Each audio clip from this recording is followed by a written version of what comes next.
The opportunity for the Biafrans to be free and relocate to the southeast has come. Governor Ortom declares Därés presidency. Yes, I think Ortom is 100% right. And I think this is now, it is now in the care of Peter Obi. But my fear is this: will Peter Obi really concur or obey or do as already said? Is he going to do as said? Because I'm still suspecting Peter Obi. The Igbos are really ready to support him. I was watching one of the videos where Peter Obi's campaign on the video. And I saw him with Obi Cubano. Okay, I saw him with top Igbo men, supporting him and standing by him.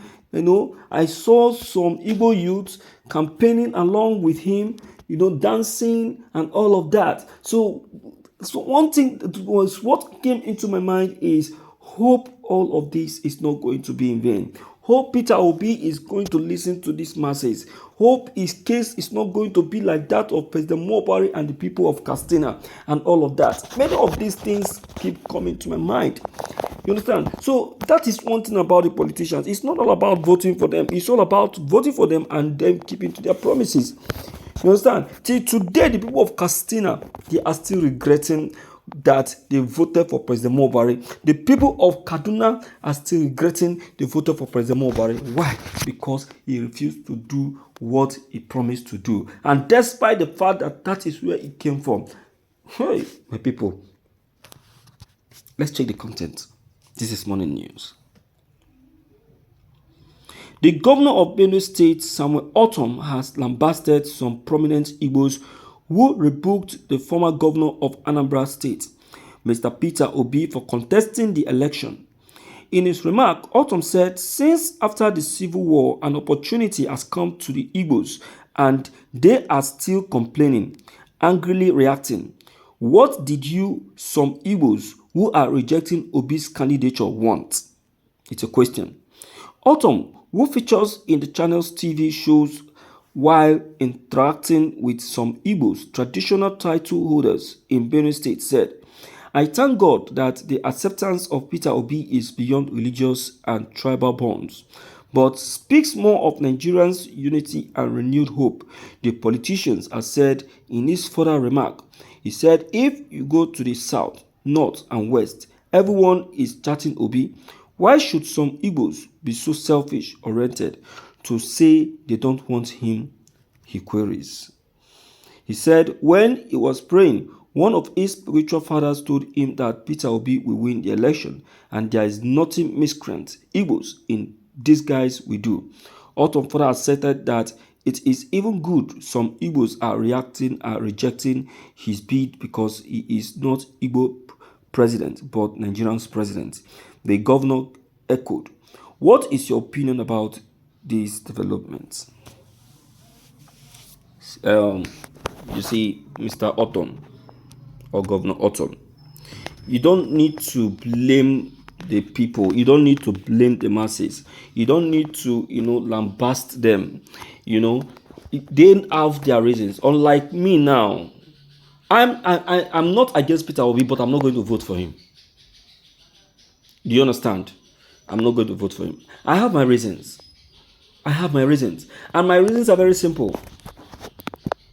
You understand? See, left alone me, Peter Obi is not an assurance. It's not an assurance that it's going to be well with the Igbos or with the Biafrans. Peter Obi made it clear that he is not coming in as a president for the sake of the Igbos, but for the sake of Nigeria.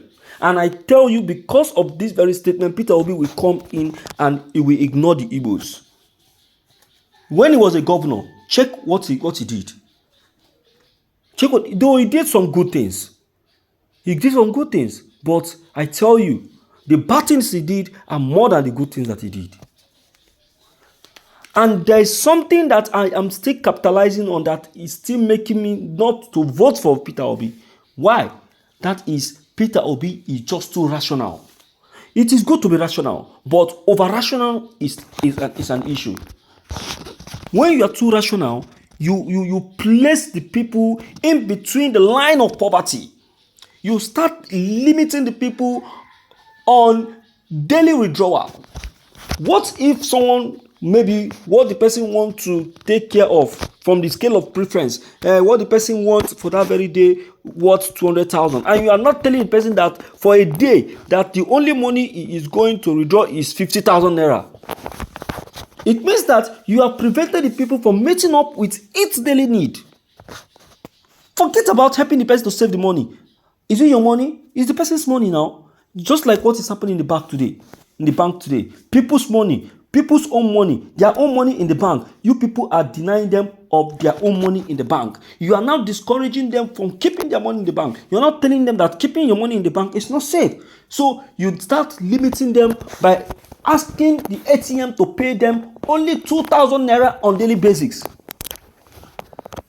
So, my dear listeners, that there is a reality on this, and there is a fact on this, and we just have to be realistic on this very fact. Do you understand what I'm saying? And that's just it. So, my people, it's really paining me in the heart, and as it's paining me, that's how I am voicing it out for you to know how it's really paining me. All right, people supporting Peter Obi, carry on. We are all in the same boat. All right, don't forget to comment. They are still very much of great importance. Don't forget to leave them below the comment section. Click on the subscription buttons as well as the bell buttons to get updated each time we upload any new videos. Thank you.